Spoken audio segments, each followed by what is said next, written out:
বাড়ির সঙ্গে সঙ্গে আসলাম, দেখলাম বাচ্চাটা সুন্দর আছে এবং সুস্থ আছে। তো বাচ্চাটা পাওয়া গেছে কাশির মধ্যপাড়া, যে বাড়িতে পাওয়া গেছে সে একটি মহিলা, তার সাথে কথা হলো। তো তিনি রাত্রি 4:30টায় এই বাচ্চাটির কেস পেয়েছে। তো সে পাওয়ার পরে সে লোকজনকে ডাকাডাকি করেছে, পরে বাচ্চাকে উদ্ধার করেছে। খুব নোংরা অবস্থায় ছিল, সে পরিষ্কার পরিচ্ছন্ন করে যথারীতি সুন্দর ব্যবস্থা নিয়ে এই পর্যন্ত রেখেছে। তো যথারীতি কর্তৃপক্ষ আমাদের ইউনো সাহেব, এই এইটার ম্যানেজমেন্টের তত্ত্বাবধানের উপজেলার সভাপতি, আমাদের সমাজ সেবা অফিসার সাহেব, টিওসি সাহেব, সকলেই এই বাচ্চাটা তাদের নখদর করে নিয়ে এসেছে, তারা উপস্থিত হয়েছে। তো বিধি অনুযায়ী, সরকারি বিধান অনুযায়ী প্রয়োজনীয় পদক্ষেপ তারা ইতিমধ্যে নিচ্ছে। আমাদের জেলা কমিটি রয়েছে, এখানে তারা প্রেরণ করবেন। ইতিমধ্যে আমাদের ইউনো সাহেবের সাথে কথা হয়েছে। তো আইনগতভাবে এই বাচ্চাটা ভবিষ্যতে সুরক্ষা করার জন্য সার্বিক ব্যবস্থা ইতিমধ্যে উপজেলা অ্যাডমিনিস্ট্রেশনের পক্ষ থেকে নেওয়া হয়েছে, আমি তাদেরকে ধন্যবাদ জানাচ্ছি। তো সেই হিসাবে আমরা মনে করি বাচ্চার ভবিষ্যৎ সুন্দর এবং ভালো থাকবে, আমাদের পক্ষ থেকে সার্বিক সহযোগিতা অব্যাহত থাকবে। জেনেছেন যে কাশির ইউনিয়নে যে বাচ্চাটা পাওয়া গিয়েছে নবজাতক, আমি সংশ্লিষ্ট ইউনিয়ন পরিষদের চেয়ারম্যান মাধ্যমে জানতে পেরেছি। এবং এই বাচ্চাটা ম্যানেজ করার জন্য সরকারিভাবে শিশু কল্যাণ বোর্ড যে একটি কমিটি রয়েছে উপজেলা পর্যায়ে এবং জেলা পর্যায়ে, উপজেলা পর্যায়ের কমিটিতে আমরা সকলে বসে যে সিদ্ধান্ত নিয়েছি বাচ্চাটার সার্বিক মঙ্গলার্থে, কল্যাণার্থে, আমরা যদি তার শারীরিক অবস্থার অবনতি হয় সেক্ষেত্রে এনআইসিইউ ম্যানেজমেন্টের প্রয়োজন হয় এবং জেলা পর্যায়ে একজন প্রবেশন অফিসার রয়েছেন সমাজসেবা দপ্তরের, আমরা জেলা কমিটির কাছে প্রেরণ করব এবং পরবর্তীতে সকল আইনানুগ পদক্ষেপ জেলা কমিটির মাধ্যমে নেওয়া হবে। এখন পর্যন্ত বাচ্চাটি সুস্থ আছেন মর্মে আমাদেরকে উপজেলা ইউএইচএপিও মহোদয় জানিয়েছেন। আমরা আশা করছি বাচ্চার সার্বিক দিক বিবেচনায় এখন পর্যন্ত ভালো আছে, ভবিষ্যতে আমরা সুনিশ্চিত করতে পারব। ধন্যবাদ। সমস্যা কি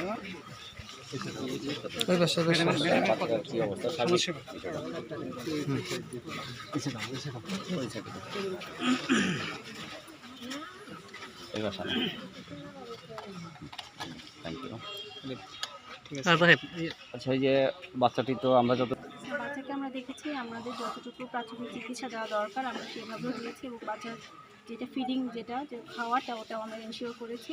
তাতে আমাদের যতটুকু আমরা দেখেছি তাতে মনে হচ্ছে বাচ্চা সুস্থ আছে, ভালো আছে এবং পরবর্তীতে আমাদের উপজেলা থেকে যে ডিসিশন নেওয়া হবে আমরা সেই মোতাবেক বাকি কাজ করব। Thank you. দেশ এবং দেশের বাইরে যারা আমাদের টাঙ্গের ডক্টরের সাথে যুক্ত রয়েছেন তাদের সবাইকে স্বাগত জানাচ্ছি। আমি মেয়ারুল ইসলাম। আমরা এখন এসে বাসার স্বাস্থ্য কমপ্লেক্সে।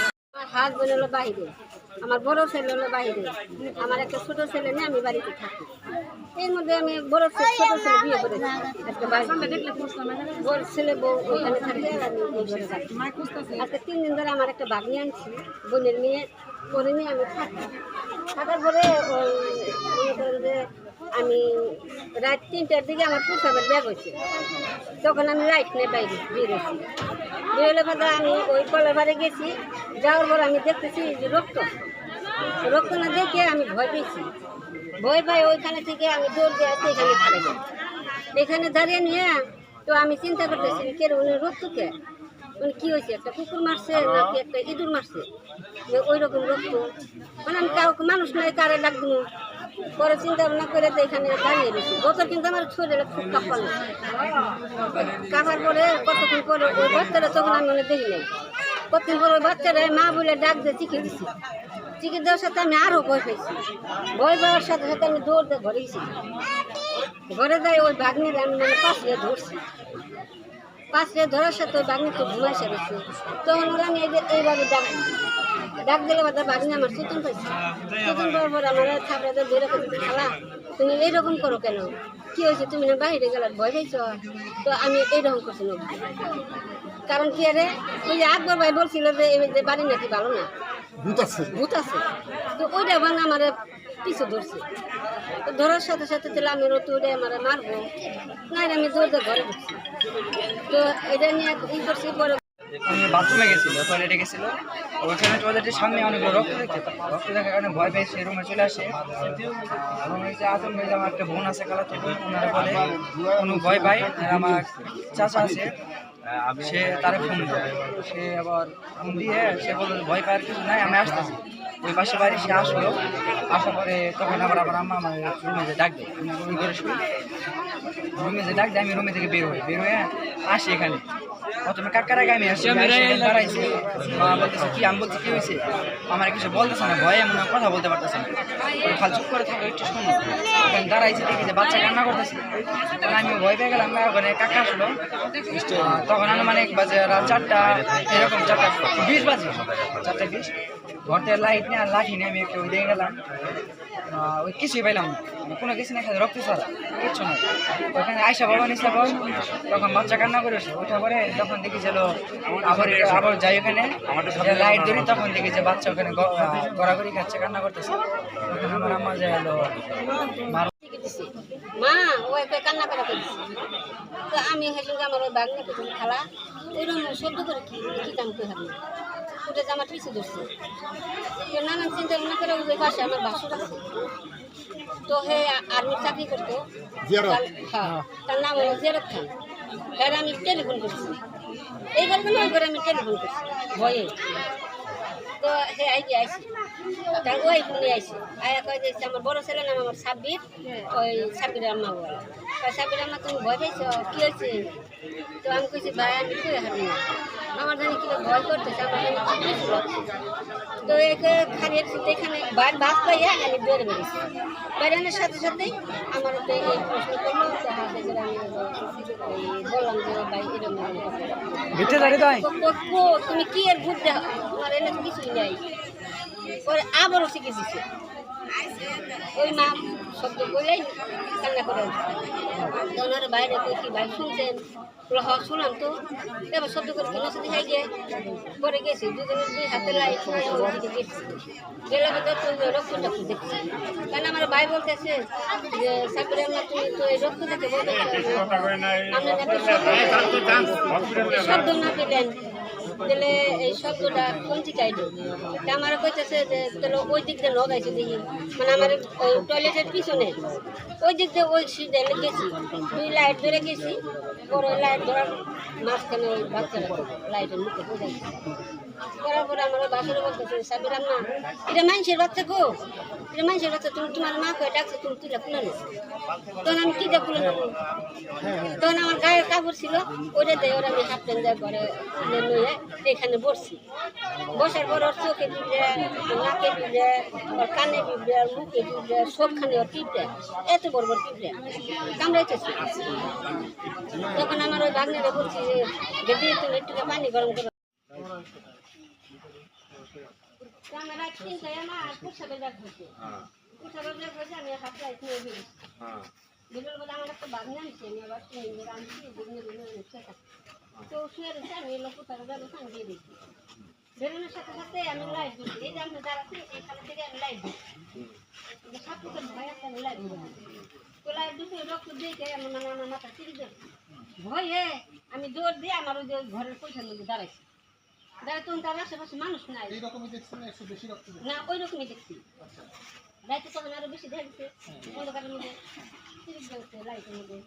তো আমি ডরিয়ে ওই পয়সার মধ্যে দাঁড়াইছি, পয়সার মধ্যে দাঁড়িয়ে এখন আমি চিন্তা করি যেন কাকে ডাক দিই, মানুষ তো নাই। তো বললা সবাই কেবল বিয়া করেছি, নতুন বউ করে শুয়েছি, আমি যদি বিক্রি পারি তো মানুষের কাছে লজ্জা পাবো, আমি বিক্রি পারি কেন, মানুষজন অন্য করতে পারি। তো আমি আবার ভয়ে তুমি চিন্তা করতেছি তুমি কিসে দেখছো, এই দিন লোক না কুকুরের বাচ্চা লোক না কি হইল, এইটা ভাবা নিব মনে মনে। কয়েকবার পরে ওইখানে দাঁড়িয়ে দিচ্ছে, দাঁড়ানোর সাথে সাথে ওই বাচ্চাটা না না করে চিকেট চিকের জন্য আমি আরো ভয় পাচ্ছি। ভয় পাওয়ার সাথে সাথে আমি আরো করছি কি ওই পরে টিকিট দিয়ে ঘরে শুয়ে বলার পরে আমার যে ভাগ্নিরা আছে ওই ভাগ্নিরা আমি এইভাবে যাচ্ছি, মুখে বলি না, এইভাবে যাইছে ওরা প্রতিদিন করার পরে আমার বলতেছি যে খালা তুমি এরকম তুমি না বাইরে গেলা, তখন তখন আমি এরকম ধরি কেন ধরেছে এবার সেটা বলতে পারেন। ওদের বাড়ির আমার এক ছাত্র দাদা লাগে, ওই দাদা বলছে যে বাড়ি ভালো না, আমি নতুন বাড়ি কিছু করছি এই জায়গাটা মনে আছে এখানে কিন্তু ইয়ে আছে ভুষ্টিস আছে ইয়ে আছে বুঝতে পারেন আমার কিছু লাগে গেছে আমার তো মেরে ফেলাইবো। ওই জন্য আমি চিকিৎসা ঘরে বসছি, ঘরে বসার পরে আমার ভাবি নিয়ে তো তুমি খালা তোমার কি হয়েছে তুমি এরকম বলবি কেন মুখ এরকম এরকম করার পরে তো আর কিছু জানে আমার ধরে ধরে ও ভয় পেয়েছে। তখন আসি বলি না সাথে সাথে ওই বাচ্চাটা আবারও ডাক আমি তো জানি না শুধু বাচ্চা ওখানে। তো আমি শব্দ ঘরে তো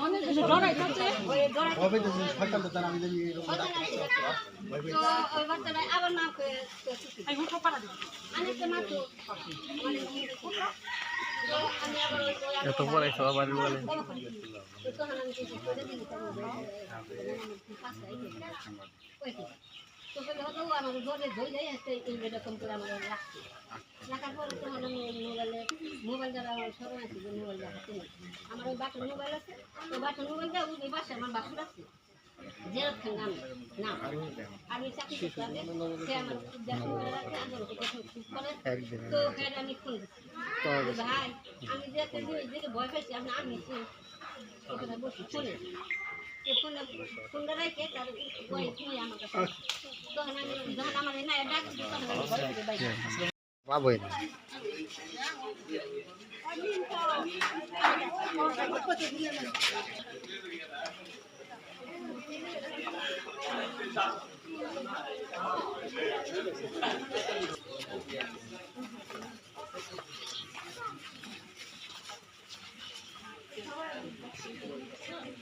মানে এইভাবে উপরে পড়ে আবার আমি কটা শুনছি তো আমি তো দুইটা ছিলাম তিনটা থেকে তখন আমি তো আমার বাড়িতে তো মানুষ নাই ছোট একটা ছেলে নিয়ে আমি থাকি ফুটেজ আছে আমার সঙ্গে রাতে এই যে আমার ছেলেটা তো এই আমি যখন ওইদিকে যাই বলি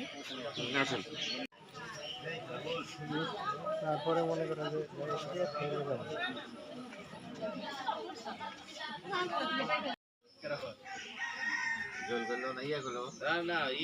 যে স্থানীয় চেয়ারম্যান